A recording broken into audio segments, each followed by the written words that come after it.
Aperte o cinto de segurança que a nossa viagem com o Ubercast começa agora, mostrando como a tecnologia e a diversidade compartilham a rota para a segurança.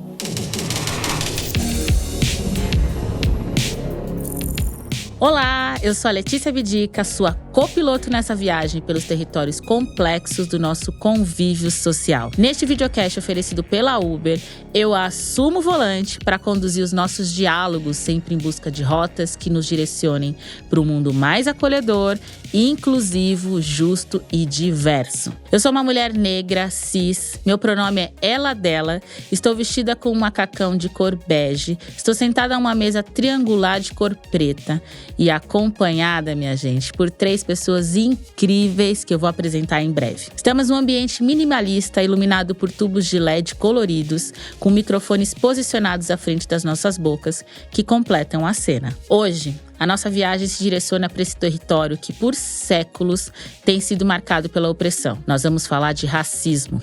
Esse problema enraizado e sistêmico que faz parte da nossa sociedade. A gente sabe que o racismo é um dos maiores desafios globais e é por isso que, junto da Uber, a gente quer conversar como o racismo se manifesta, as formas de enfrentar essas situações e os possíveis caminhos de combate ao racismo. Então, é claro que essa é uma jornada que precisa da nossa atenção coletiva, da nossa vontade de aprender e, principalmente, da nossa atitude e das nossas ações. Bora lá? E para começar a nossa conversa, já quero apresentar quem está aqui na mesa comigo, essas 3 pessoas incríveis que eu acabei de falar. Aqui comigo eu tenho a Yanda, que é diretora jurídica da Uber no Brasil. Yanda, seja muito bem-vinda ao Ubercast e já peço para começar fazendo a sua autodescrição. Obrigada, é um prazer estar aqui falando sobre esse tema, que é um tema muito importante para mim pessoalmente. Como você falou, meu nome é Yanda, eu sou diretora jurídica da Uber para o Brasil. Eu sou uma mulher preta, cis, heterossexual, meu pronome é ela, dela. Eu tenho os cabelos cacheados na altura dos ombros e eu estou vestindo uma blusa branca. Seja bem-vinda ao nosso Ubercast. Obrigada. Para completar a mesa aqui, mais uma convidada especial. Eu tô aqui com a Celeste, que é gerente sênior no Centro de Tecnologia da Uber. Seja bem-vinda, Celeste. Manda bala na descrição aí. Obrigada, Letícia. É um prazer estar numa mesa com vocês aqui hoje para debater esse assunto bem importante. Meu nome é Celeste Lazzarini.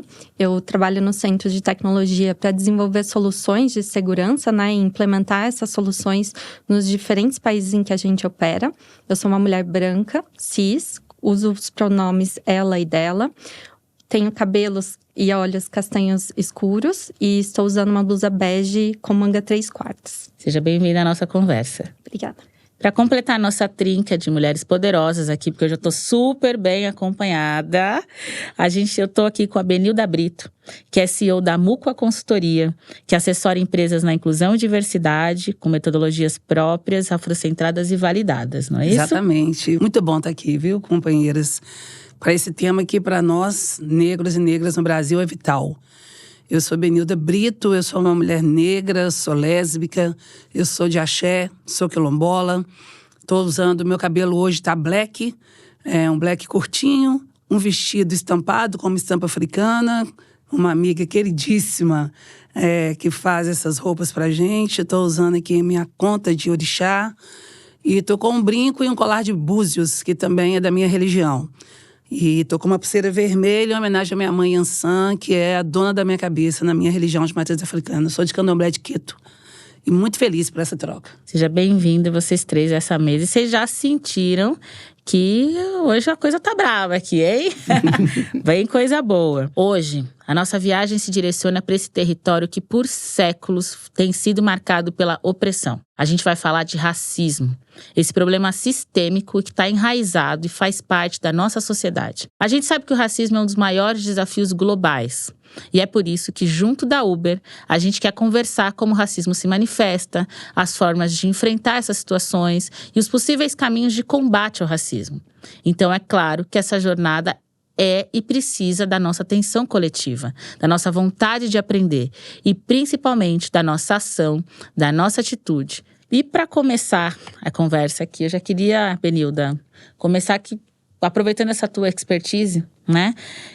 falando mais sobre a temática racial, que você trouxesse pra gente um pouco, um breve panorama. Eu sei que tem muita questão, muitos problemas quando a gente fala de racismo, somente racismo estrutural, que é o que a gente vive, mas quais são os principais aspectos do racismo no Brasil hoje? Eu acho essa pergunta extremamente importante, sabe, Letícia? Porque as pessoas não conseguem identificar quão grave é o papel do Brasil na história do racismo no mundo. Então, eu acho importante, já que a gente está viajando, vamos viajar na história um pouco do Brasil e entender que o Brasil foi o país que mais invadiu o continente africano em toda a história do tráfico negreiro. Eu quero dizer com isso que nenhum outro país do mundo invadiu tanto a África como o Brasil e trouxe negros para cá na condição de escravos. O Brasil foi o penúltimo país a acabar com o tráfico. Ele acaba em 1850, quando o resto do mundo já tinha acabado. Ele foi o penúltimo. E o Brasil foi o último país a abolir a escravidão. Ele abole em 1888. Tem 100 e poucos anos só da abolição. É muito pouco tempo, né? Pouco tempo. É por isso que as pessoas olham pra gente e falam assim, mas esse carro é seu, essa casa é sua, você que é a CEO, você que é o professor, você... Porque eu acho que essa pergunta faz até sentido quando você pensa do tamanho do racismo no Brasil. É como se eles tivessem perguntado assim, como é que você conseguiu chegar aqui e sobreviver? Porque imagina, a Lei Áurea é a menor lei da jurisprudência brasileira, né, doutora? Ela tem 2 artigos. O artigo 1º, está extinta a escravidão no Brasil. Artigo 2º, revoga disposições em contrário. Ninguém falou o que nós vamos fazer com esse tanto de gente preta que a gente buscou no continente africano. Vamos colocar no navio negreiro de novo? Não. Nós somos um povo que nós sobrevivemos à nossa própria sorte. Então, no 13 de maio, a Isabel abole a escravidão, fala, vocês estão livres. Livre para ir para onde? Livre para comer o quê? Para viver de quê? Não tem uma política pública que esse país não faz uma política inclusiva. Pelo contrário, eles legitimam a exclusão. Chamam os imigrantes. Venham, vocês terão casa, terra, trabalho, dignidade, família. Tragam as famílias. E as pessoas vêm com suas famílias e ganham terras. Por isso que a gente vê tantas colônias japonesas, italiano, porque os alemães, todo mundo tem terra. Porque eles chegaram e ganharam terra. E esse povo, né, que acumulou o capital primitivo do Brasil, é jogado à margem da sociedade. Então, eu sempre penso assim, muita gente acha que em África nós estávamos lá, negros e negras, comendo banana, andando pelado, na selva, né? Uhum. Mas a escravidão, gente, é importante a gente lembrar disso. Sem sombra de dúvida, ela foi um sequestro de cabeças pensantes. Sim. Porque eles sabiam em que região de África ia pegar os negros e negras que dominavam técnicas de mineração e levar para o meu estado. Eu sou mineira de Belo Horizonte. Então, em Minas, que tem muito minério, eles levaram negros que dominavam a bateia, técnicas de minerar. Eles sabiam quem dominava engenharia, medicina, pecuária, agricultura. Porque para pensar na história. Esse país viveu um longo tempo com pau-brasil, algodão, cana-de-açúcar. Você vai numa cidade histórica, você vê que linda aquelas igrejas. Meu Deus, foram os negros que fizeram isso. Como que a gente estava comendo banana na selva?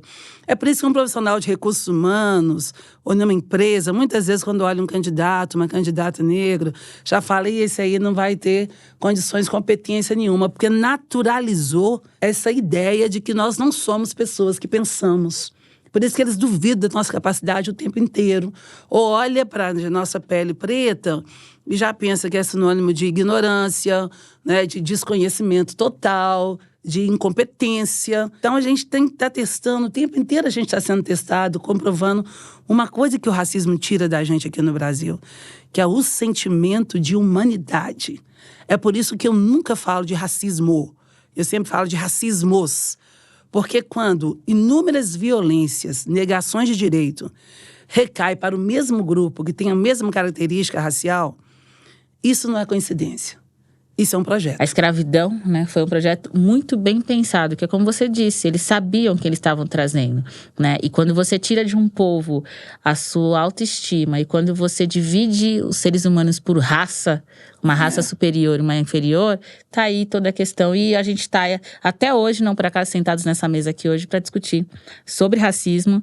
E infelizmente ainda tem muita coisa, né, para falar. É muito importante tudo que você trouxe e é indispensável a gente parar, conversar e falar. E vamos falar muito mais, né, porque o racismo não ficou só no passado. Ele tem um impacto muito grande na vida da gente ainda hoje. Mas aí vocês estão nos assistindo, estão nos ouvindo, devem estar pensando. E onde é que entra a Uber nessa história toda? E aí, Anda, já quero te trazer para a conversa. Com esse cenário que a Benilda acabou de trazer, como que isso se reflete na operação da Uber, né? quando vocês decidem assumir um compromisso em relação a isso, o que a Uber tem a ver com essa história? Acho que tem tudo a ver, como eu acho que, na verdade, todas as empresas e instituições têm tudo a ver com essa história. Mas partindo do ponto de vista da Uber, a Uber é uma empresa de tecnologia que opera no Brasil, que está em todos os estados brasileiros. E como uma empresa de tecnologia que opera dentro do Brasil, nos estados brasileiros, e tem um público aí de usuários no Brasil inteiro, a gente está inserido dentro dessa sociedade. Dessa sociedade que tem esse problema, como vocês duas disseram bem, que é um problema estrutural, que é o racismo. Então, não há como… Todas essas questões de racismo que perpassam a sociedade, perpassam pela nossa empresa também. Né? Não há como a empresa se ver fora desse cenário, que é o cenário social. A questão do compromisso da Uber quanto ao antirracismo vem de uma história conectada com o que aconteceu em 2020 com o assassinato de George Floyd. Né? George Floyd, para quem não se lembra, era um negro norte-americano que foi assassinado pela polícia num ato de violência racial nos Estados Unidos. E a Uber, mesmo antes de 2020, sempre foi uma empresa diversa. Eu acho que é uma das empresas mais diversas na alta gestão que eu já conheci, que eu já tive o prazer de trabalhar e de conhecer. Sempre foi uma empresa em que, dentro do nosso código de conduta, sempre teve a não discriminação como um dos princípios. Mas, a partir desse acontecimento de 2020, globalmente veio uma força muito grande dentro da Uber para a gente fazer mais do que a gente estava fazendo. E o mais significa tomar posturas para mudar esta sociedade do jeito que ela está. Então, por isso a gente assumiu esse compromisso antirracista. O compromisso antirracista da Uber, ele é dividido em algumas métricas, ações e métricas, né? E aí a liderança é responsável por essas métricas, por essas ações. Algumas ações internas, como aumento de número de funcionários pretos dentro da companhia, inclusive na liderança, aumento do número de funcionários pretos e pardos aí nas posições de liderança. E como ações externas. Né? Então, a gente fez uma revisão de toda a nossa política de tratamento das questões de racismo que ocorrem e podem ocorrer dentro da plataforma.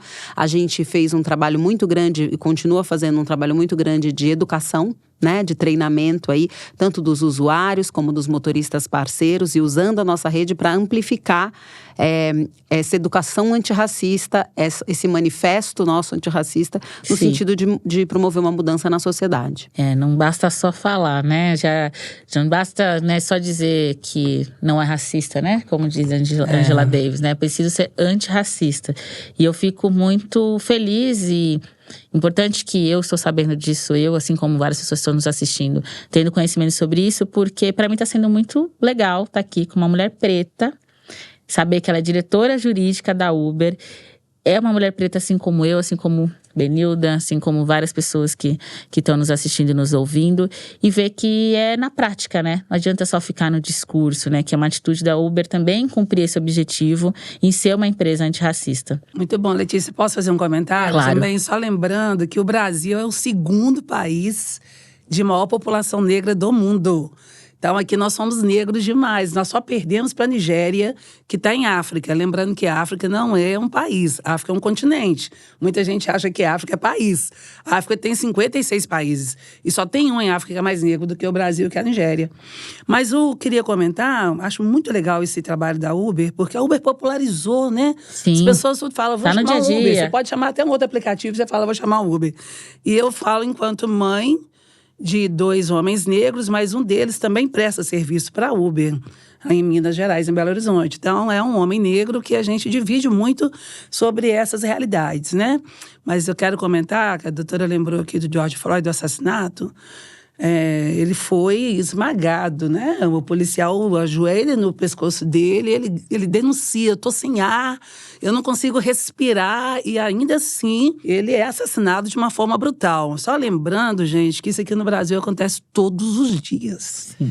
Eu achei importante a repercussão do George Floyd, mas as empresas que tomam iniciativa e se inspiram pelo que foi a vida de George Floyd têm que olhar muito para esse país, né? Onde a gente tá sem ar todo dia, toda hora. Às vezes fica muito, mas muito difícil respirar. E aproveitando, pegando o gancho da resposta da Benilda e trazendo o Celeste para a conversa, tá aqui do meu ladinho, queria, Celeste, que você falasse quais são as iniciativas, né, que a Uber tem feito para assegurar que esse compromisso de ser uma empresa antirracista seja genuíno para os seus usuários, seja para os motoristas ou para os passageiros. E colaboradores internos também. Acho que eu não posso perder a oportunidade também de mencionar, depois da Benilda ter trazido pra gente, né, essas informações históricas, né? Acho que eu acompanhei bem de próximo os compromissos, né, quando a gente estabeleceu eles. E a Uber, como uma empresa global, estabeleceu isso de forma global. Mas a gente não pode esquecer que um dos nossos desafios é olhar para as realidades locais, né, olhar para essas marcas históricas, para a realidade que a gente vivencia e como adapta o nosso caminho para chegar nessas metas que a gente está se propondo. Então, cada país tem um desafio, e aí, como a Benilda está lembrando, o Brasil tem um desafio muito grande na questão racial. Então, um dos exemplos que eu quero mencionar é um exemplo de escuta, né? E escuta interna que a gente tem. Dentro da Uber, a gente tem o que a gente chama de grupos de afinidade. São grupos que têm pontos em comuns e eles debatem determinadas causas. Um desses grupos é composto por pessoas negras, chama Black at Uber. E ele trouxe pra gente um desconforto em relação a como eu reporto uma situação de racismo na plataforma. Até então, a gente já tinha opções dentro do nosso suporte para reportar discriminação. Mas o grupo fez essa provocação para a gente. Mas quando eu olho para reportar discriminação, eu não enxergo que eu posso reportar racismo. Então, como eles são as pessoas que precisam enxergar que a gente quer receber esse reporte, precisam entender como eles podem reportar isso para a gente, o que a gente fez foi mudar. Então, hoje, além de ver quero reportar discriminação, a gente tem uma outra opção que chama Eu Sofri Racismo.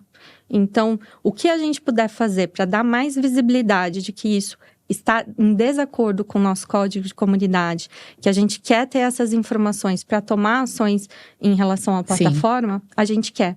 E aí, um outro exemplo que tem a ver com a escuta também, mas é a escuta de pensar.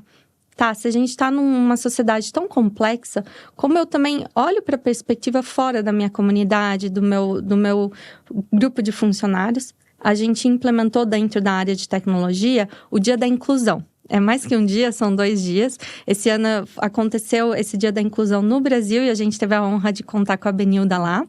E é um momento onde a gente tenta trazer perspectivas de especialistas de fora para debater temas de inclusão.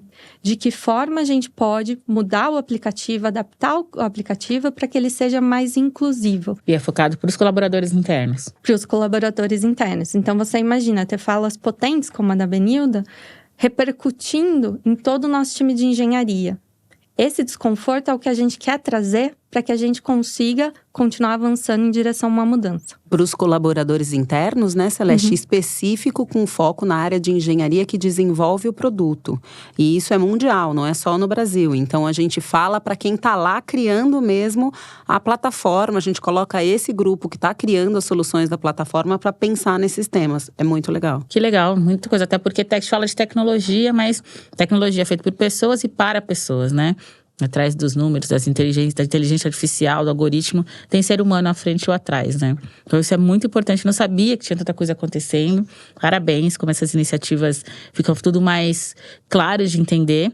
E aí eu queria chamar a atenção aqui, antes da gente seguir a conversa, porque eu tô com uma pesquisa que saiu aqui recentemente, queria trazer pra gente discutir, chamada Percepções sobre o Racismo. Ela foi encomendada pelo Instituto de Referência Negra Peregun e pelo projeto SETA e realizada pelo IPEC.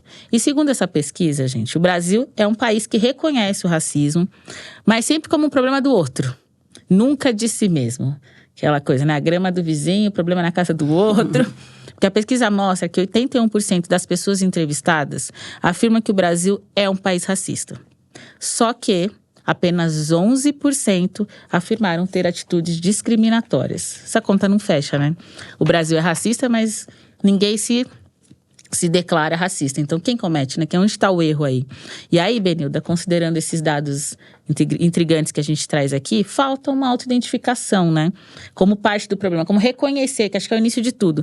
Reconhecer de que a gente vive numa sociedade estruturalmente racista.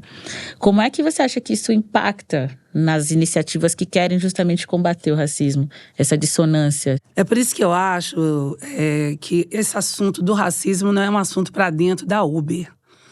Quando a gente não coloca o crachá, agora eu sou racista, tirei 6 horas, acabou o expediente, agora eu não sou, ou agora é o contrário. é a vida. Como é que a gente naturaliza, com que olho que a gente se relaciona com o mundo. Como é que você vê a trabalhadora doméstica da sua casa? Ela tem nome, ela tem história, ela tem sonho. Como você vê o porteiro do prédio, o cara da faculdade, o seu professor, seu amigo de boteco? Como é que você se relaciona com o povo do seu bairro? Essa discussão do racismo, essa percepção, ela tem que ser muito para além da bolha da empresa. Lá ela vai manifestar porque ali é um lugar que a diversidade está lá, toda a diversidade está lá. Quando eu me apresento, por exemplo, da minha identidade, eu falo, eu sou Benilda, uma mulher negra.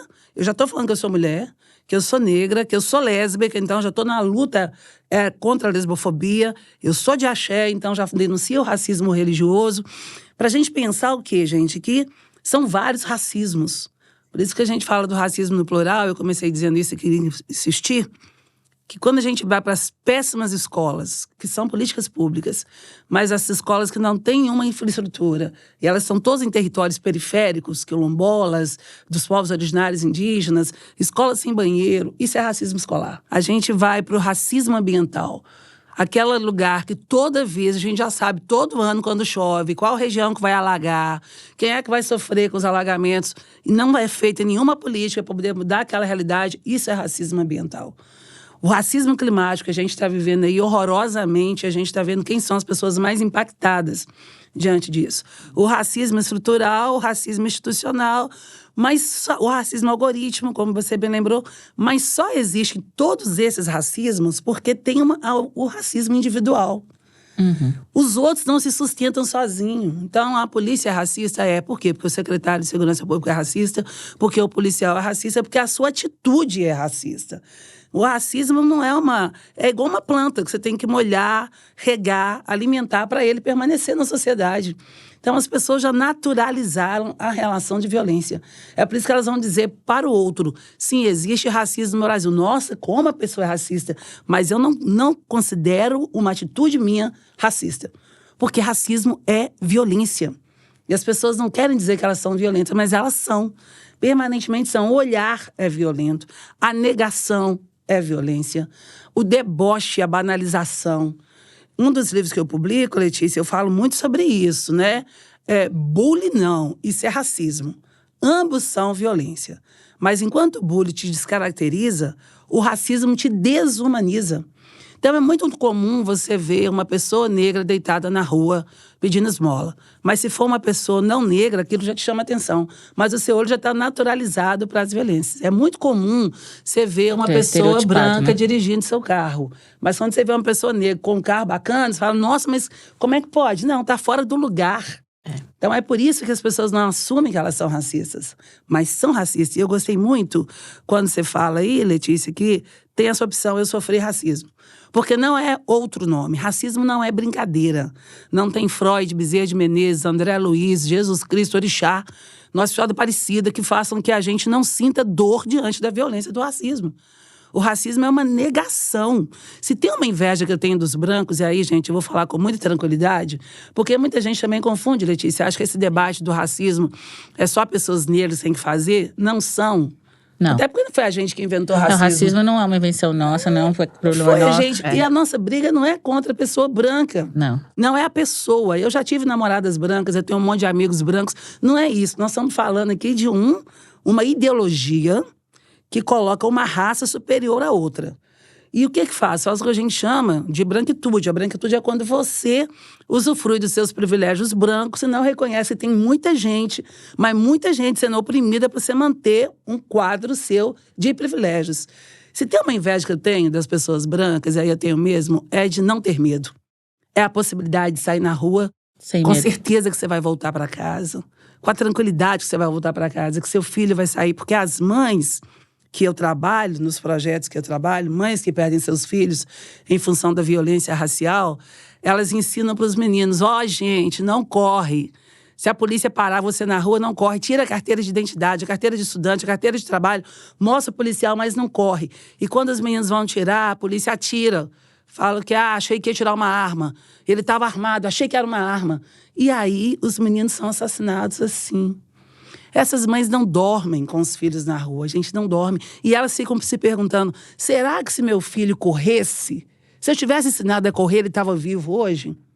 Tem mães que a gente coloca os meninos na aula de flauta. Projeto social. As mães que levam a flauta.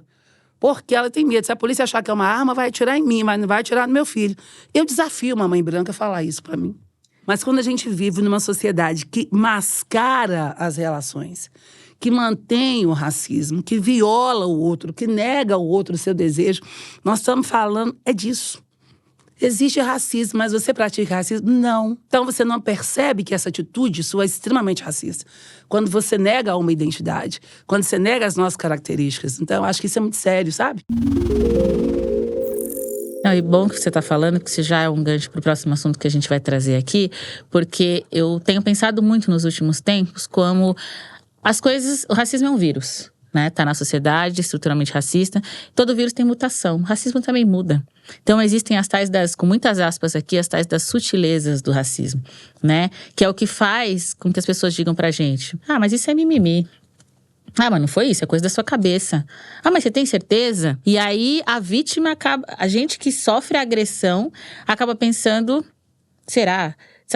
É uma confusão. É tão sutil. Hoje em dia, claro, tem uns extremos, né? A arma mira a gente, como a Benilda bem disse. Alguém ainda xinga na rua. Mas, em geral, são as sutilezas. Aquilo que pode ser facilmente dito, ah, é um mimimi, é coisa da sua cabeça, que são as microagressões. Só que eu escutei uma vez que micro, para quem faz. E macro, para quem sente. Então, diante desses vários desafios, Benildas, que nós pessoas negras enfrentamos todos os dias, né? E essas microagressões que você já disse aqui, né, queria tomar um pouco de falar disso de novo, que permeiam várias situações. Eu queria que você explicasse para quem está nos ouvindo também o que são essas microagressões. Você trouxe vários exemplos, mas o que é falar de microagressão e como é que isso impacta o nosso dia a dia, né? Que faz com que, justamente você bem disse, a gente tá sempre com medo, tá sempre na defensiva, né? Gi, você falou da situação do aeroporto, eu costumo dizer, eu tenho que estar sempre bem arrumada. Eu não posso entrar numa loja e, sem querer, botar a mão na minha bolsa para pegar o meu celular. Porque eu tenho que pensar que alguém pode achar que eu tô roubando alguma coisa da loja. Então… Exatamente. E a gente faz isso, Letícia. Eu mesmo tenho vários medos. Eu não passo na porta do banco quando o carro forte tá lá para trocar dinheiro. Porque eu sou um corpo preto passando. E aí eu quero dizer, gente, que não existe meia dor. Dor é dor. Não existe mais ou menos violência. Violência é violência. E racismo é violência. Racismos são violências. Então não existe mais ou menos. São situações aparentemente sutis, mas extremamente eficazes no impacto que provoca na nossa vida. Então a escola, eu acho que a escola é o primeiro lugar que a gente vai sofrer mais duramente as relações ao racismo. A educação infantil, eu sou educadora, é por isso que eu insisto tanto na educação. E esse ano nós estamos fazendo 20 anos da Lei 10.639, que é a lei que trata do estudo da obrigatoriedade do estudo da cultura africana nos currículos. A cada 10 secretarias municipais de educação, 7 não conhecem a lei. Foi divulgada a pesquisa agora pelo Galedes. Então, a gente percebe que esse silenciamento nosso é muito grande. Então, não tem meia violência. É na escola que a gente aprende, ou deveria, que nós temos que respeitar as diferenças. Mas é na escola que eles chamam a gente de macaco. Primeiro lugar que a gente é chamado. Minha avó era chamada de macaca, minha mãe foi chamada de macaca a vida inteira, eu sou chamado o tempo inteiro, meus 3 filhos e o meu neto também chamado de macaca. Eles nem mudam a violência, nem muda a forma, né? Porque quando eu falo desumanizar, é isso. Coloca qualquer apelido que não é humano. Macaco, urubu, adora chamar a gente disso. Então, dessas coisas que tiram da gente o sentimento de humanidade. E isso não é mimimi. Quando alguém reclama uma situação de violência, de racismo, a gente não pode banalizar. Ela tem que ser parada e tem que ser ouvida mesmo, porque aquela dor é a gente que sente. Como você disse bem, Letícia, quem bate, esquece. Mas quem apanha vai lembrar. Sim. Então, não são microagressões. Eu publiquei um livro onde eu ouço 20 mulheres negras contando a situação de racismo na escola. Tem uma autora, coautora, de 70 anos, que conta quando ela sofreu racismo aos 6 anos de idade. Ela lembra o nome do agressor, ela lembra a musiquinha que ela foi impedida de cantar na hora da apresentação da escola, ela lembra o nome da professora. Você vai lembrar de tudo, porque isso, gente, são situações que ficam na gente. São traumas que você vive. Aos 70 anos, ela escreve situações que ela viveu aos 5, 6 anos de idade. Então, é disso que a gente está falando. Não tem microagressões. Agressões são agressões. Eu até acredito que, em algum momento, alguém pode não perceber que aquela fala está sendo extremamente racista com você. Como eu vi outro dia, Benilda, você nem parece que é negra, você é tão inteligente. Aí eu disse assim, olha, você está vendo como é que você está sendo extremamente racista comigo? Porque eu acho que a gente tem que dialogar. A gente tem que pensar. Então, a gente já vai naturalizando. A televisão ensina, o cotidiano ensina, a escola ensina. O seu olho já vai treinado para ver aquela pessoa desqualificada. Mas a gente tem que dizer o tempo inteiro. Não tem aquele negócio do escoteiro que fala sempre alerta. Eu acho que a gente tem que ser alerta mesmo no nosso comportamento. E tem uma coisa, sabe, nessas agressões que são extremamente violentas, eu costumo dizer que quem não luta contra o racismo, quem não se posiciona contra o racismo, se posiciona a favor dele. Não existe neutralidade nessa relação. Não tem, é mais ou menos, não pensei, nem imaginei. Não, conversa com a gente. Vai procurar saber da gente como que é. Você vota em pessoas negras? Você lê literatura negra? Quando eu estou numa banca de mestrado, doutorado dos meus orientandos, a primeira coisa que eu vejo é a referência bibliográfica. Cara, você conseguiu fazer uma pesquisa no Brasil, não tem um recorte de raça, não tem um autor negro aqui na sua pesquisa.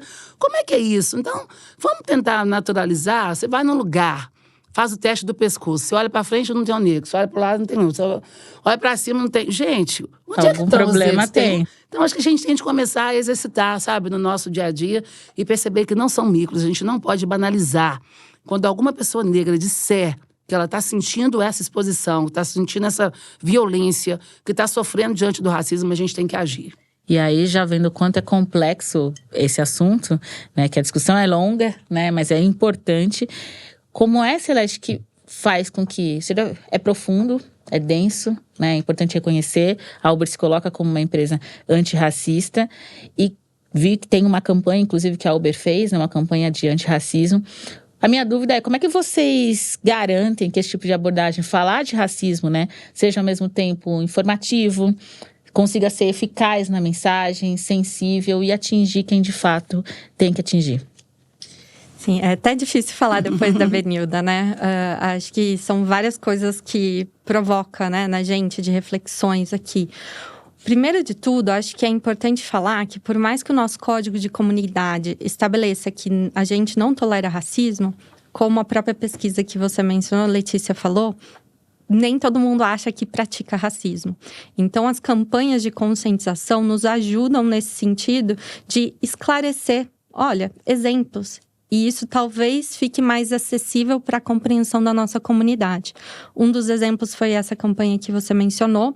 Para quem não se lembra, é uma campanha onde a gente tirou frases, né? Tirou situações de racismo na plataforma, de atitudes racistas na plataforma e expôs elas para o público. Então, em outdoors, em ponto de ônibus, em vários lugares de bastante visibilidade, nessa intenção de, olha, causar o desconforto. A pessoa acha que é normal, né? Você mencionou a pessoa que falou, né? Você nem parece negra, é tão inteligente. Então, esse tipo de frase machuca, impacta o outro. E a gente queria dar visibilidade para isso, para impactando as pessoas que fazem, mas nem sempre refletem, essas pessoas tivessem um ímpeto, né, de buscar educação. Junto com a campanha de impacto, a gente produziu conteúdos educativos que foram distribuídos dentro do aplicativo também, para isso, que essas pessoas impactadas quisessem engajar com o conteúdo e esse conteúdo ajudasse elas, né, a entender questões do racismo estrutural, do privilégio branco. Tem pessoas que nunca tiveram a oportunidade, né, de escutar sobre esses temas antes e é isso que a gente estava tentando promover. Mas como você disse, eu acho que é impossível não pensar nisso, né, com o esclarecimento disso. Não há microagressão, né? Sim. Toda dor é dor. Foi até uma frase. Não existe mais ou menos violência, né? Quando a gente pensou em colocar essa campanha na rua, a gente também teve muita dúvida. E foi um processo que, desde a concepção até colocar na rua a campanha, durou cerca de 1 ano. Contando com especialistas, a gente tentou calibrar, porque o impacto que ia causar para a reflexão da pessoa que tem atitude, também é o impacto que ia causar na pessoa que já escuta isso sempre. Então, imagina o impacto da pessoa caminhando e olhar no ponto de ônibus aquela frase que impacta, que machuca. Então, contar com especialistas nos ajudou a calibrar quais são as situações que todas vão machucar, mas são nitidamente, né, que a gente pode dar essa nitidez e ajudar as pessoas a refletirem, mas serem menos agressivas, porque todas machucam, mas a gente tomou um cuidado na escolha. A gente fala bastante com a nossa comunidade, né, e, por exemplo, os motoristas parceiros têm desde pessoas que falam o quanto é importante a gente ter trazido esse tema, esse reforço do tema, porque é um tema, né, como vocês falam. Existe há muito tempo, mas a gente está falando aqui hoje porque a sociedade sofre com o racismo que é muitas vezes velado, que fica mutando, né, que nem você falou. E do outro lado, pessoas que reportaram pra gente, falando, olha, eu não identificava isso como racismo, eu não percebia isso como racismo. Então, a partir de agora, eu vou olhar e tentar ver como eu posso mudar. Então, claro que a gente considera isso como positivo, né? E a gente entende que são campanhas que a gente tem que continuar fazendo para trazer essa discussão para a sociedade. E essa questão da campanha, né? Como balancear isso, o impacto que a gente quer causar com o impacto que a gente não queria causar, é a parte que foi mais sensível da campanha e que fez a gente refletir muito antes de lançar no mercado. Agora, é curioso, porque na minha cidade, por exemplo, quando repercutiu a campanha em Belo Horizonte, você tem a Avenida Central, que é a Afonso Pena. E tinham várias frases pelo Parque Municipal, pelo Palácio das Artes, pontos estratégicos da cidade. Na Praça 7, né? Então, no centro de Belo Horizonte. E aí foi muito... Ela deu um repertório bom pra gente entrar no Uber, porque empodera. Ao contrário do que as pessoas pensam, dar visibilidade pro racismo é a melhor estratégia da gente encarar e enfrentar o racismo. A mesma coisa na nossa identidade. Então, eu, Benilda, uma mulher preta dentro do carro. Você ouviu aí a campanha? O que você achou? Você viu que bacana que a Uber está fazendo? Falando da gente, procurando o assunto, buscando o assunto para poder dizer o tanto que é importante que a Uber se posiciona. Porque são vários casos que a gente sabe de motoristas que quando vê que quem está chamando são pessoas negras, né? Dá a volta e não vai. Da mesma forma, as pessoas negras também, motoristas, sofrem também do racismo, porque há uma mão dupla, né, naquele lugar, porque o racismo também é uma relação de poder. Sim. Mas a gente poder falar, olha que bacana, a Uber está preocupada com isso. Ó, você viu a campanha, né? Eu percebi em algum momento atitudes dessas racistas e a gente ter como trazer por repertório essa conversa. Então, eu acho que essa iniciativa foi muito legal. Foi uma das mais bem boladas que eu percebi. E como é importante a gente falar sobre o assunto, né? Na verdade, não resolve, né? É um problema estrutural, tem que ter ações, mas falar sobre o assunto, dar exemplos de racismo é muito importante para a gente identificar. E até na pesquisa que a Letícia comentou, que as pessoas não se acham racistas, né? É um trabalho de autoconsciência que você vai tendo que desenvolver e que quanto mais eu acho que as pessoas e as empresas falarem a respeito, melhor. Não tem sossego, né? E eu sempre penso, a gente está numa sociedade em processo de desconstrução. Tá todo mundo se desconstruindo, aprendendo, se letrando. Como Benilda disse no começo, é muito pouco tempo pós-abolição da escravatura, né? Então, até o fato de reconhecer atitudes racistas contra pessoas pretas também é algo novo. Há algum momento, talvez, o racismo sempre doeu na nossa pele. Mas talvez a gente não pensasse que determinadas situações também eram racismo, né? Então, eu acho que é importante a gente ir falando com a Yanda, distinguir. A gente fala muito sobre racismo, mas também existe a injúria racial. Explica um pouquinho pra gente a diferença entre as duas, por favor. Os dois são crimes raciais, tá? Mas a injúria, ela é um crime num contexto individual. Então, você usar características da pessoa, e aí no caso, injúria racial, características ligadas à raça, para ofender aquela pessoa. O Vini Júnior, quando entra em campo lá na Espanha e os torcedores chamam ele de macaco, isso é uma injúria a ele, né? Estão ofendendo-o baseado numa característica da sua raça. O racismo, ele tem um contexto mais coletivo. Então, é uma discriminação baseada em fatores raciais contra toda uma população daquela raça.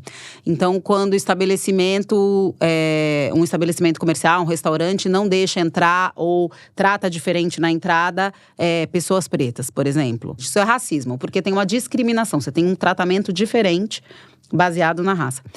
Mas, independentemente se é injúria racial ou se é racismo, Antes eles estavam em leis diferentes, né? A lei do racismo é de 89, o racismo é um crime imprescritível, inafiançável, a injúria racial vinha do Código Penal, tinham penas, né? Penalidades diferentes, aí tempos de prisão e tal diferentes. Mas agora, além da decisão do STF, no começo do ano o presidente Lula sancionou uma lei, começo de 2023, Lei 14.532, que equipara injúria racial e racismo. Então, 2 crimes inafiançáveis, 2 crimes imprescritíveis, 2 crimes muito semelhantes. O que é importante a gente falar aqui, até falar para fins de Uber? O importante é que o crime seja denunciado, que a vítima vá às autoridades. E no caso, se você está sofrendo racismo naquele momento, você pode ligar para o 190 e fazer uma denúncia em flagrante. Se já aconteceu, você vai poder se dirigir a uma delegacia. Existem delegacias especializadas em crimes raciais. Aqui em São Paulo a gente tem uma que chama DECRAD. Ou você pode, se não tiver uma delegacia especializada na sua cidade, você pode ir a qualquer delegacia e denunciar. Você pode usar o Disque Denúncia da sua cidade também e fazer uma denúncia. Mas o importante, qualquer que seja a modalidade do crime, injúria ou racismo, é que você faça a denúncia. Quem vai apurar se foi injúria, se foi racismo, como foi ou como não foi, é a autoridade policial, é o Ministério Público. O papel da vítima é fazer essa denúncia. E da mesma forma na nossa plataforma, né? A Celeste comentou do botãozinho que a gente tem lá, Eu Sofri Racismo. É muito importante que as pessoas que sofrem episódios de racismo, são vítimas de racismo dentro da Uber, que elas reportem o caso dentro da plataforma. Isso que eu ia perguntar, e até já colocando o Celeste também.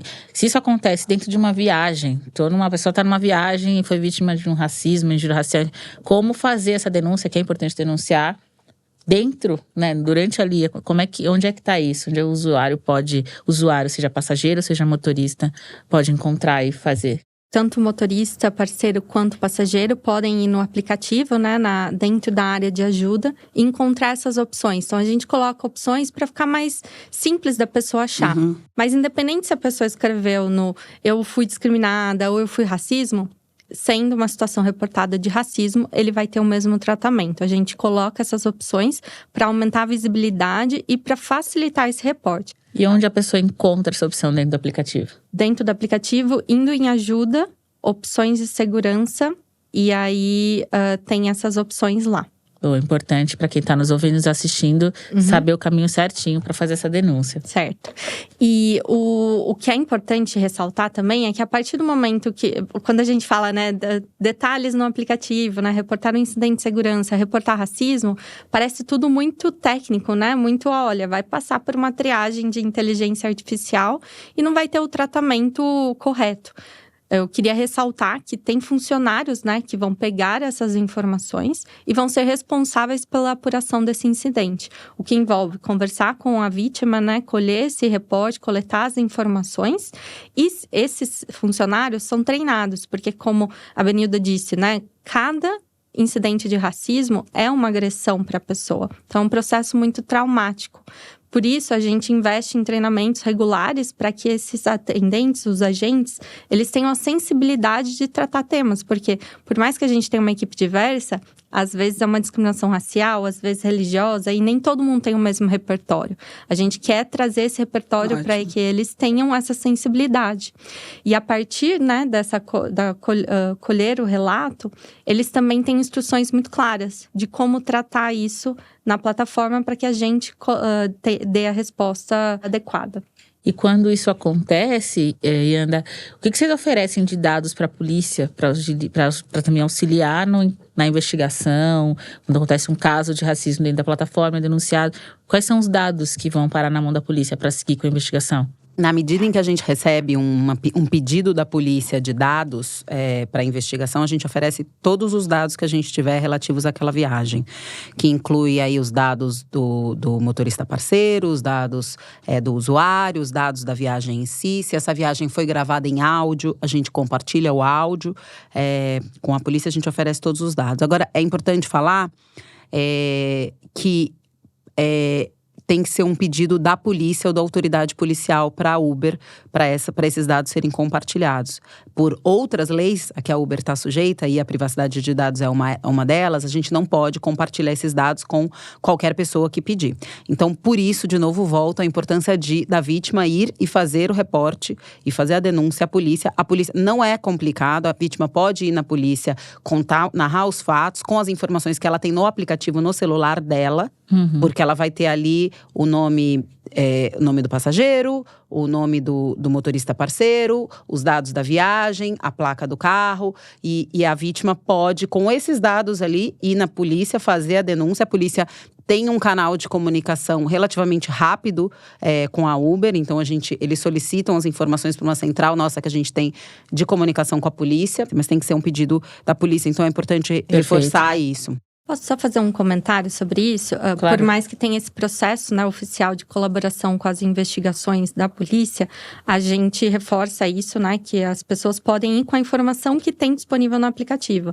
E aí gera muita dúvida, né? Mas quais são essas informações que está disponível antes, durante e depois? Dentro do aplicativo, os usuários também podem encontrar uma central de privacidade. Ali a gente descreve, olha, antes da viagem você vai ter acesso a essas informações. Adequadas, claro, para o perfil do motorista parceiro ou para o usuário, né? O que eles vão ter acesso. Durante a viagem, são essas informações. Depois da viagem, são essas. Então, cada decisão de gestão desse dado é feita com base na legislação que a gente está adequado aqui no Brasil, mas a gente traz a visibilidade para o usuário, mas isso de nenhuma maneira impede para que a lei seja cumprida, impede essa investigação de acontecer. E outra coisa importante, né, Celeste, além de denunciar a polícia, é também que a vítima faça imediatamente o reporte da situação dentro da plataforma. Por quê? Porque na medida em que você reporta na plataforma sofrer racismo, a Uber vai imediatamente preservar todos os dados daquela viagem, inclusive dados de áudio, para quando a polícia vier nos requisitar, a gente ter isso pronto para compartilhar. Acho que a Celeste depois pode falar um pouco mais até sobre a gravação de áudio. É uma das ferramentas que a gente tem dentro do aplicativo que é muito boa para um caso desse. Por exemplo, se a pessoa está sentindo uma situação em que pode haver aí uma situação de racismo, ela pode ligar e autorizar a gravação de áudio dentro da plataforma. Isso vai ficar gravado e vai servir como prova numa investigação, num crime de racismo. E aí vai ficar muito mais fácil para a polícia investigar os fatos do que de fato ocorreram, né? Então, é importante ressaltar isso. Como que acessa esse recurso, Celeste? Acho que é importante falar, né? Dentro da área de produto, a gente tenta sempre disponibilizar novas ferramentas de segurança, mas tornar isso mais fácil acesso. Então, quando você está numa viagem, você vê um escudozinho azul ali na sua tela, tanto o motorista quanto o passageiro. Esse escudo, se você clicar, ele vai oferecer todas as opções de segurança que você tem. A gente fez isso para facilitar. Muita gente conhece o recurso de compartilhar uma viagem, né? Acho que é o recurso um dos mais conhecidos que a gente tem. E está ali, mas junto com esse tem o ligar para a polícia, tem essa gravação de áudio. Então, entrou numa viagem, você quer gravar seu áudio? Clica no escudozinho azul, clica no gravar o áudio, que ele vai estar ali. E é importante falar, porque quando a gente fala preservar os dados, né? Mas onde ficam esses dados? Então, a partir do momento que um dos dois clicou em gravar o áudio, esses dados são criptografados e armazenados pela Uber, mas ninguém tem acesso a esses dados. O motorista parceiro e o passageiro nunca vão ter acesso a esses dados. Em caso de acontecer um incidente, um dos dois decidirem reportar, esses dados são o que a Yanda está falando que vão ser preservados. Porque a partir do momento que um dos dois reporta, esses dados vão ser marcados para serem preservados para, na ocorrência de uma investigação oficial, poder ser utilizado, além de ser utilizado na nossa apuração interna. Então, é muito importante fazer esse reporte. Claro, sempre, primeiro polícia, para garantir que a investigação policial vai acontecer imediatamente, mas logo em seguida reportar para a plataforma para que a gente preserve e já esteja preparado para colaborar com a polícia. Muito bom a gente saber de tudo isso, né? E todo mundo, então, escudinho azul, denuncie. Sofrer racismo, procurem polícia e nunca deixem nenhuma situação, porque racismo é crime, como a gente bem disse aqui. Mas, gente, no episódio anterior a gente falou também um pouco aqui sobre uma iniciativa do Me Too, que foi expandida para casos de discriminação. Celeste, queria que você contasse um pouco pra gente como é que funciona essa iniciativa, como é que tá rolando isso aí. Sim, é uma iniciativa que eu tenho muito apreço. Ela foi desenvolvida assim no decorrer de anos também. E, de novo, ela partiu desse processo de escuta que a gente valoriza tanto. Só que é uma escuta um pouco diferente, né? A gente escutou dos nossos agentes de atendimento de que, por mais que a gente oferecesse treinamento especializado, né? Com pessoas especializadas em racismo, em agressão, em assédio, eles tivessem instruções claras de como conduzir, eles se sentiam limitados na ação, porque eles estavam sensibilizados para prestar esse suporte, né, para uma vítima de um trauma, seja de assédio, seja de discriminação, mas até onde eles poderiam ir? A atuação deles é muito limitada dentro das medidas na plataforma. E eles trouxeram esse desconforto. Olha, pra gente é difícil saber que essa pessoa passou por um trauma e ela não vai ter com quem falar isso. Esse desconforto ficou com a gente. E a gente tem vários parceiros, um dos parceiros é a Me Too Brasil, né? E a gente trouxe desconforto, ficou explorando várias ideias. E a solução final, que a gente tem muito orgulho de ter conseguido fazer e que iniciou com agressão sexual e hoje já está disponível para todo tipo de discriminação, é isso. A partir do momento que a gente recebeu esse reporte, independente de ter investigação policial ou não, essa pessoa tem o direito, pela Uber, de ser acolhida por profissionais capacitados da Me Too. Esses profissionais são psicólogos, né? Treinados pela Me Too para atender casos, né, de assédio e discriminação. E a pessoa pode escolher. A gente não vai passar nenhuma informação do caso para a Me Too e nem a Me Too para a gente. As informações são totalmente apartadas. Mas a gente dá um encaminhamento para que essa pessoa, se quiser, possa conversar com a Me Too e ser acolhida por esses profissionais. Esses profissionais, né, têm um background bastante diverso, porque foi dos pedidos que a gente tinha. Uma outra escuta que a gente teve também por parte dos agentes é que, por exemplo, em casos de assédio, mulheres se sentiam mais confortáveis em reportar para mulheres, homens com homens. Então, escutando isso, essa necessidade da vítima, que é quem quer reportar, ela tem que se sentir acolhida, a gente conseguia fazer também essas combinações e a gente solicitou que isso também fosse possível via parceria. E, assim, é impactante, a gente, por mais que não tenha acesso a nenhum dado, como a gente acompanha a parceria? A gente tem uma pesquisa de satisfação que a Me Too faz com quem foi acolhido e essa pessoa pode decidir dar o feedback ou não, dar o retorno em relação ao seu atendimento. E a gente tem acesso a essa pesquisa de satisfação. Nessa pesquisa de satisfação que a gente recebe mensalmente, é impossível não se impactar pelos relatos, sabe? Relato de pessoas, a gente sabe que pela questão de preço, né, de custo de um atendimento psicológico, não é todo mundo que tem acesso. A gente sabe pelas restrições de equipamentos sociais aqui no Brasil, não é fácil conseguir atendimento gratuito. Nem um pouco. E a gente escuta das pessoas. Eu nunca tinha tido a oportunidade de falar com alguém sobre o que eu estava passando. Então, imagina um caso, né, de uma pessoa que sofreu racismo a vida inteira e conseguiu elaborar isso com algum profissional. Isso, assim, as pessoas expressaram, né? Eu me sinto mais leve para tentar seguir adiante. E é um impacto que, por isso que a gente gosta muito da parceria, é um impacto que a gente vê que vai além da plataforma e que começa também com esse desconforto. A partir do momento que a gente sente esse desconforto, né? Que as pessoas trazem o desconforto, a gente pode tomar ações para tentar reduzir esse problema que a gente toma conhecimento. Só dizer que essa sensibilidade para perceber a questão das identidades, né, que mulheres preferem também ser ouvida por mulheres, homens por homens, né? Eu acho que ter profissionais negros nesse lugar é importante demais.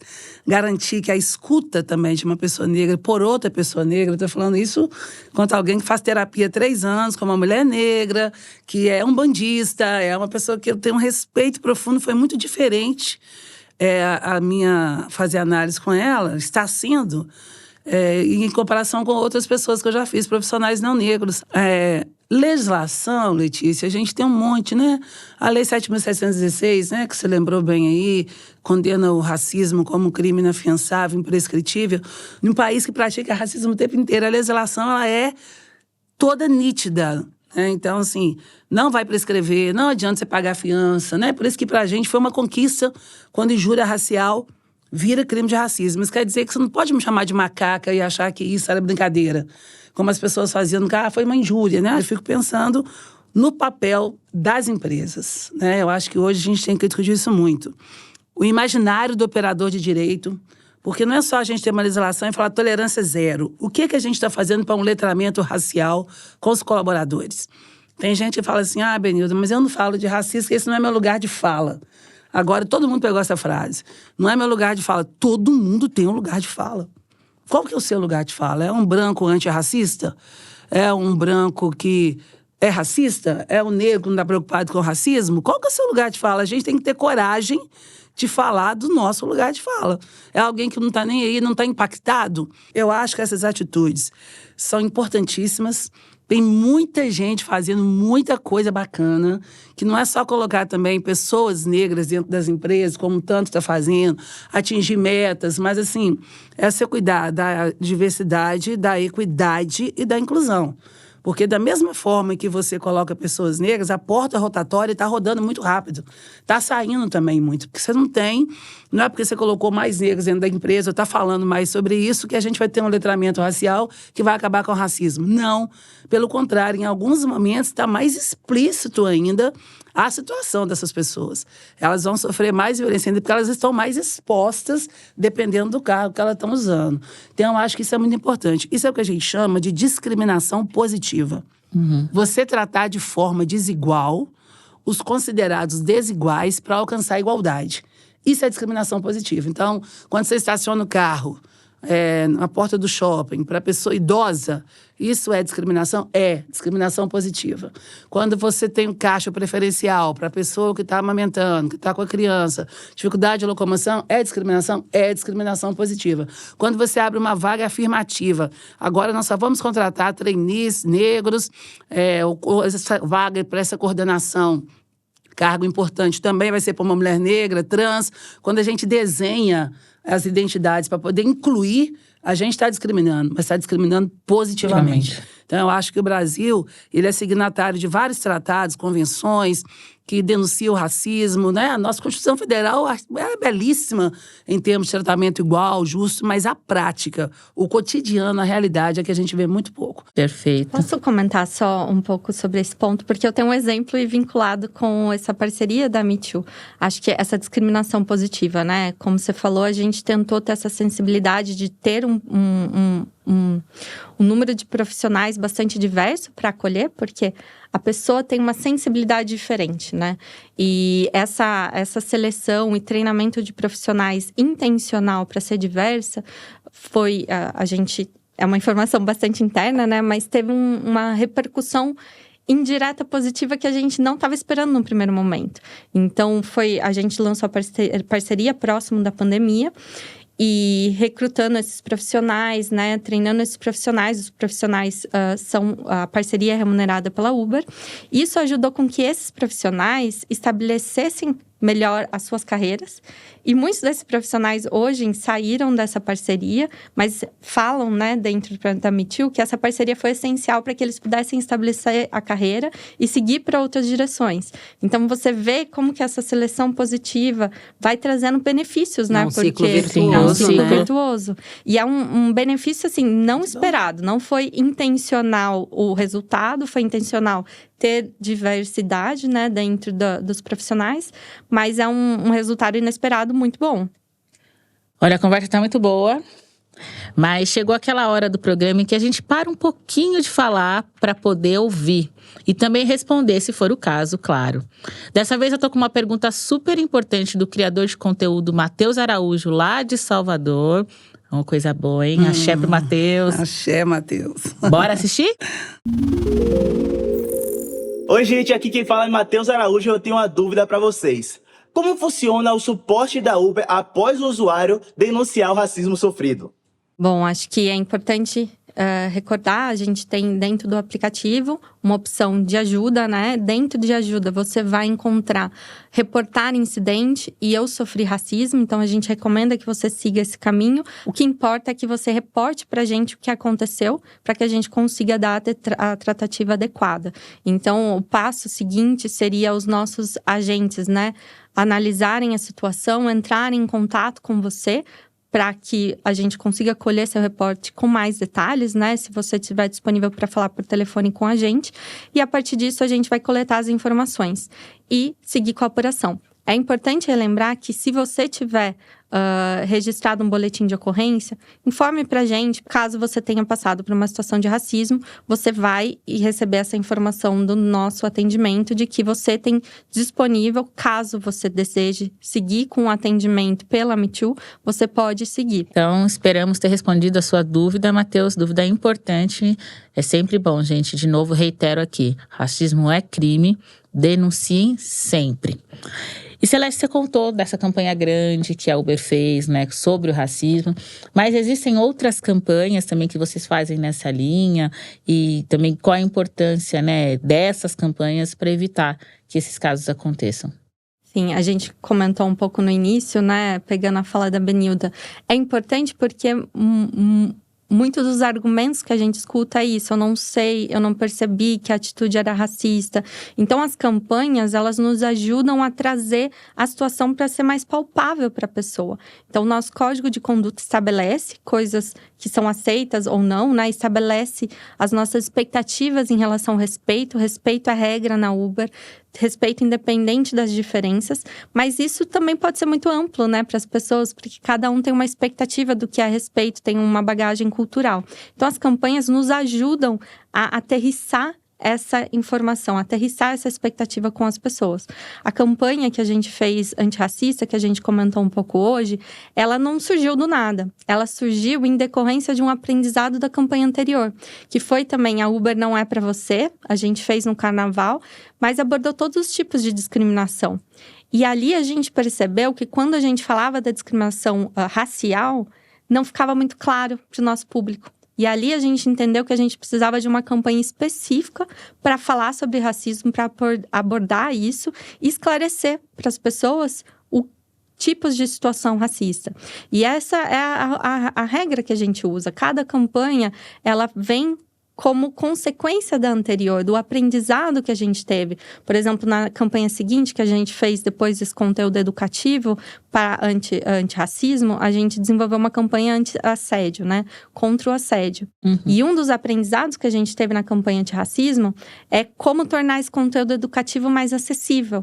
Então, na segunda vez que a gente gravou o vídeo, a gente tentou condensar os conteúdos e fazer um paralelo com o futebol. Então, cada campanha traz esse aprendizado. E eu acho que foi muito claro pra gente quando a gente faz campanhas de defesa contra a violência. Acho que é o que todo mundo espera quando a gente fala de estabelecer essas expectativas do que é respeito na plataforma. Mas tem um outro lado também, tem um lado da valorização cultural. Então, tem campanhas também de defesa, de aproximação do diferente. Então, ano passado, por exemplo, a gente fez uma campanha para a valorização de equipamentos culturais da população negra. Então, em diversas cidades do país, a gente fez parcerias com esses equipamentos e promoveu, né, incentivou a visita a esses lugares por meio de código de desconto na plataforma. Então, incentivamos as pessoas a conhecer e colocar a população negra nesse lugar de valorização cultural, que muitas vezes é apagada. E a gente teve um retorno positivo desses equipamentos, falando que durante a campanha houve um aumento no fluxo de pessoas visitando, e a gente acha que isso são coisas que participam desse cronograma de campanhas. A gente tem que sempre considerar os aprendizados, o que está faltando, o que está mais precisando falar para a nossa comunidade, mas sem perder de vista essa perspectiva. Não é só falar do ponto de vista negativo, falar sempre da violência. Tem uma valorização cultural que precisa ser feita, porque é aí que está a conexão. Que nem a Benilda falou, né? O racismo é um lugar de desumanizar. A partir do momento que a gente aproxima e mostra a cultura do outro, mostra a história do outro, eu acho que é o mais próximo de humanizar, de ganhar de novo, né, essa humanização que o racismo está tirando pelo nosso histórico, né? E tira desse lugar da ignorância, né? Que é o desconhecimento, né? Pela cultura do outro, pela identidade do outro. Então, muito importante, parabéns pelas iniciativas. Muito legal. Parabéns mesmo. E assim, lembrando, gente, quando a gente fala de sujeitos e sujeitas, se a gente colocar a cor do lado da pessoa, ela é mais vulnerabilizada. Então, tem gente que fala assim, Benilda, essa discussão de negra eu não quero fazer, não. Eu estou discutindo muito a questão da mulher. Mas a mulher é negra, Então, assim, nós estamos falando de que mulher? Ah, a pessoa com deficiência, ok, mas a pessoa com deficiência, ela é negra? Ah, porque a gente tem cor, a gente está em todos os lugares, né? Então, mas eu quero discutir agora a mulher trans, tá? Mas se for uma mulher trans, negra, a situação dela está mais vulnerabilizada ainda. Então, é pensar que não tem como a gente fugir do recorte de raça. Não tem jeito, ele é transversal em qualquer que seja a identidade. Então, na hora de fazer a campanha, valorizar essa diversidade, eu acho que é muito, muito importante. E eu acho que foi um dos aprendizados que a gente teve, né? Quanto mais campanhas, né, de conscientização vinculadas ao nosso código de comunidade a gente fazia, mais esse desconforto aparecia. Então, eu lembro de uma campanha interna de valorização, né, do motorista, eu olhar para a campanha e sentir falta de uma mulher. Não, mas a gente está falando tanto da mulher, mas por que não tem uma mulher aqui? E esse desconforto que a gente consegue causar em cada funcionário é que faz a empresa mudar. Isso. Porque Sim. quem faz a empresa são os funcionários, né? E são perguntas que a gente não fazia até pouco tempo, né? E não tem uma mulher, mas qual é a cor? Né? Então, a gente está seguindo num constante avanço, que é o que a gente quer fazer aqui. Olha, aqui nesse Ubercast a gente gosta de falar muito, vocês já perceberam. A conversa tá boa, mas a gente também gosta de ouvir todo mundo. E ouvir, seja passageiro, seja motorista. Então chegou a hora da gente ouvir um áudio de um motorista Uber. Vamos soltar o play? Eu acho que as pessoas ainda têm aquele preconceito contra as religiões africanas, né? Então, à medida que ela entra no carro, que ela vê alguma coisa que indica isso, ela fica meio reclusa, eu acho. Que é pura ignorância, né? Olha, eu acredito que a coisa está mudando um pouco, está melhorando devido ao suporte da lei aí, mas ainda existe, claro, um certo preconceito de passageiros com motoristas com relação a preconceitos de cor, de religião, inclusive, porque eu já ouvi relatos de passageiros para comigo de pegar motorista, porque o motorista tinha colares no retrovisor, que assustou porque ele era muito negro e tal, sabe? Obrigada, Adelmo. Muito importante essa mensagem, né? Que ele traz esse relato, porque conversa totalmente com o que a gente estava dizendo aqui, né? Benilda começou falando que existem vários racismos. Na sua autodescrição, você traz a sua religiosidade, né? Se autodescrevendo. Eu sou uma mulher ubandista também. Acho importante a gente falar cada vez mais. A gente não falava, né? Por exemplo, porque a gente tinha vergonha, não, das nossas religiões, não é? Mas era justamente aquilo que trouxemos aqui. O medo, né, do ataque. E hoje se fala. E são vários racismos. O que o Adelmo trouxe pra gente é um relato sobre um racismo religioso. Queria que você explicasse, Benilda, o que é esse racismo religioso e como ele tem se manifestado no Brasil. Você tem um preconceito, tem a discriminação e tem o racismo. A discriminação é quando você separa. O racismo é essa ideologia, essa ideia. E o preconceito é quando você nem conhece, mas você já tem uma ideia pré-concebida. Ele é perigoso por isso. Então, você tem pré-natal, antes do nascimento. Pré-nupcial, antes do casamento. Preconceito é antes do conceito. Eu nem sei o que é, mas eu já ouvi falar. Eu imagino que seja isso. E isso é muito perigoso, gente. Porque a gente cai no senso comum. É o que eu falo com os meus alunos. Você pode discordar da professora, não tem problema nenhum. Só que argumenta. Porque o que eu mais vejo nesses casos aí, Adelmo, de racismo religioso, são inclusive pessoas que praticam rituais de religião de matriz africana e falam mal da gente. E é racismo por quê? Porque é voltado para uma raça. Ninguém fala de outras culturas, de outros deuses, de outras relações. Não temos uma relação tão odiosa, tão agressiva, como tem com as nossas entidades, os nossos sagrados. O nosso sagrado, ele é atacado o tempo inteiro, porque as pessoas aprenderam o quê? Que é coisa do mal, é o Exu, é o capeta. Exu, para nós, é o cara da comunicação. Eu amo Exu. Exu é aquele que cuida do seu ori. O que é ori? Isso que você tem na cabeça aqui, ó. Que é o que te orienta. Quando você está perdido, você está desorientado. Quando você quer um conselho, você quer uma orientação. Você está fazendo seu mestrado, seu doutorado, você tem uma orientadora, um orientador. É aquilo que te orienta. Exu pra gente é aquele que orienta a gente no caminho, na encruzilhada. Pra onde que eu vou? Qual que é o melhor lugar? Exu que entra naquele momento. Abre o caminho, né? Ele é que abre os caminhos, Exu é caminho. Então as pessoas não conseguem entender, ver um presente pra Exu na encruzilhada e a pessoa já, ai meu Deus, olha o capeta, o demônio. E é engraçado porque eu vejo isso muito. Pra nós, quem tá no mar é Iemanjá. Eu sempre vejo as pessoas falando assim, dia 31 de dezembro eu vou dar meus 3 pulinhos no mar. Você tá indo pro colo de mamãe, gente, é ela. Aí a pessoa, não gosto de orixá. Mas em cima da mesa da pessoa tem um pote de sal grosso. Tem uma comigo, ninguém pode. Tem um vidrinho com pimenta. Você fala, meu Deus, mas vocês fazem tudo que a gente faz. Então, é a ignorância que faz o preconceito, que faz com que as pessoas tenham uma relação tão odiosa. E você tem razão, Letícia, durante muitos anos a gente escondia, né? As pessoas escondiam seu orixá. Não, todos os lugares que eu chego, porque, gente, tem uma coisa, o silêncio sobre as nossas identidades não vai salvar a gente. Não vai. Quando eu digo eu sou Benilda, uma mulher negra, quilombola, lésbica, eu estou muito mais vulnerável. Essa situação me vulnerabiliza muito mais. Mas o silêncio não vai ajudar a gente. Então, pelo contrário, eu acho que hoje em dia as pessoas têm assumido mais a sua religiosidade. E aí a gente precisa de praticar o respeito. E eu admiro muito o motorista que tem sua conta, porque eu também no meu carro tem minha conta, e eu ando com ela e penduro no carro, porque essa é a nossa proteção. E acho que as pessoas precisam respeitar isso muito. Sim. Da mesma forma, Letícia, que tem motorista também que não carrega a gente quando a gente está com a nossa roupa de santo, por exemplo. Você está com uma roupa de ração, você para um carro, a pessoa não quer te levar. Você está levando uma oferenda, você vai colocar lá no porta-mala, mas a pessoa não quer, não, isso aí eu não carrego. Isso já aconteceu em muitas festas. Então, a gente precisa praticar essa coisa do respeito, entender que nós somos diversos. Tem várias formas de você garantir o seu sagrado, eu respeito a sua e você respeita a minha. E tudo começa, acho que o caminho é esse. Tudo começa pelo respeito, né? E juridicamente, qual que é a visão da Uber em situações dessas de racismo religioso? Primeiro, racismo religioso é crime de racismo. É crime. Quando eu falei da definição do crime de racismo, o crime de racismo é discriminar por base, em decorrência de elementos da raça. E no caso, a gente está falando de uma discriminação baseada em elementos da raça, que é a religião de matriz africana. Então, a gente está falando de crime. A Uber não tolera nenhum tipo de discriminação.